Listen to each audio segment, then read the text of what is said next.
પહેલા ખાંડના ભાવ વધ્યા અને હવે ત્યારબાદ ડુંગળીના ભાવમાં પણ તોતિંગ વધારો આવ્યો। છૂટક બજારમાં પ્રતિ કિલો 70 રૂપિયા સુધી ડુંગળી પહોંચી છે।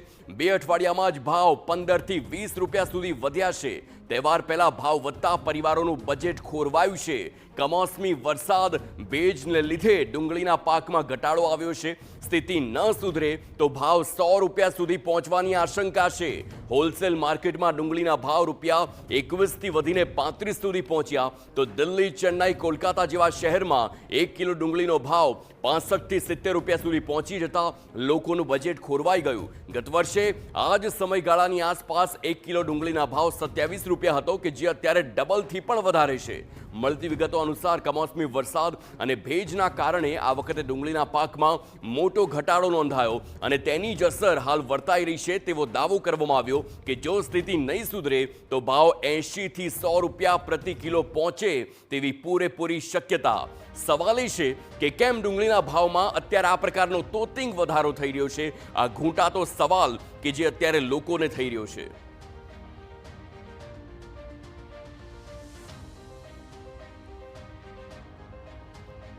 ડુંગળીના ભાવમાં વધારો થયો છે પરંતુ તેના અનેક કારણ છે કે જે જાણવા પણ એટલા જ જરૂરી છે। બિગ વોલ પર ગ્રાફિક્સના માધ્યમથી એ સમજવાનો પ્રયાસ કરીએ કે આખરે ડુંગળીના ભાવ કેમ મોંઘા છે, કસ્તુરી કેમ મોંઘી થઈ છે।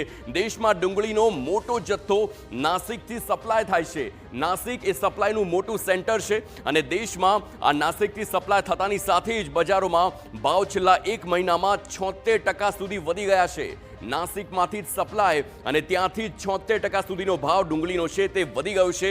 પ્રતિકૂળ વાતાવરણની ડુંગળીના ઉત્પાદન પર અસર જોવા મળી રહી છે। આ પ્રતિકૂળ વાતાવરણ અત્યારે જે પ્રકારે સર્જાયું છે, એક તરફ અલ નીનોની પણ આગાહી છે અને આ વર્ષે ડુંગળીના શિયાળુ પાક નબળો રહ્યો હોય અને તેના કારણે આ ડુંગળી અત્યારે મોંઘી થઈ હોય તે જોવામાં આવી રહ્યું છે। શિયાળીમાં આખો જે શિયાળોનો જો પાક હતો ડુંગળીનો તે નબળો રહ્યો અને તે એક મોટું કારણ અત્યારે માનવામાં આવી રહ્યું છે કે ડુંગળીનો પાક અત્યારે ઓછો છે અને ભાવ વધ્યા।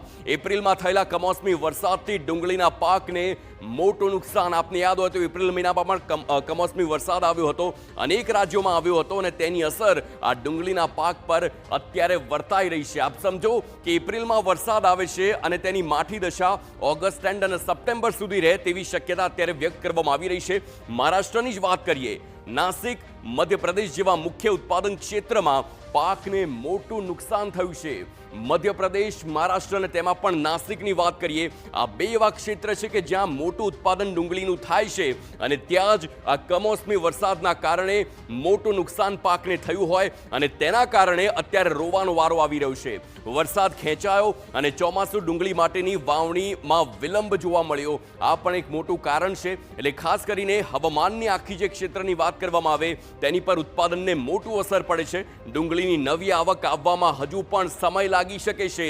એટલે કે ખાસ કરીને ગરીબો માટેની વાત કરીએ કે જે તેમના માટે કસ્તુરી સમાન છે આ ડુંગળી, તેમને હજુ પણ મોંઘા ભાવે આ ડુંગળી ખરીદવાનો વારો આવી શકે છે।